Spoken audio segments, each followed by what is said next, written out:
صدر مملکت نے پارلیمنٹ ہاؤس میں اجلاس بھی طلب کر لیا ہے۔ گورنر بلوچستان شیخ جعفر خان مندوخیل کی ملاقات ہوئی ہے۔ مزید تفصیلات جانتے ہیں نمائندہ ایچ اے نیوز ضمیر حسین ضمیر سے۔ جی ضمیر، اپڈیٹ کیجیے گا۔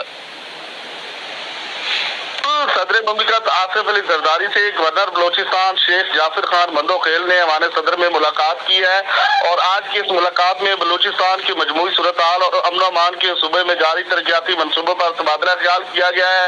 اس کے ساتھ ساتھ بلوچستان کی پائیدار ترقی کے لیے جامع حکمت عملی اور تسلسل کے ساتھ اقدامات ناگزیر ہیں، یہ کہنا تھا آج کی اس ملاقات میں صدر مملکت آصف علی زرداری کا۔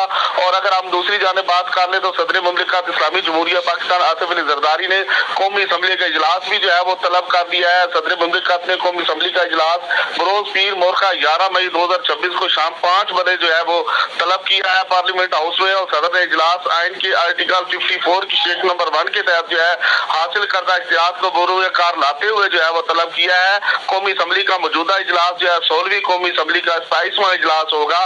تو آج ایک تو صدر مملکت سے گورنر بلوچستان نے ملاقات کی ہے، اور دوسری جانب صدر مملکت نے جو ہے وہ اجلاس طلب کر دیا ہے۔ جی ضمیر حسین، بہت شکریہ آپ کا۔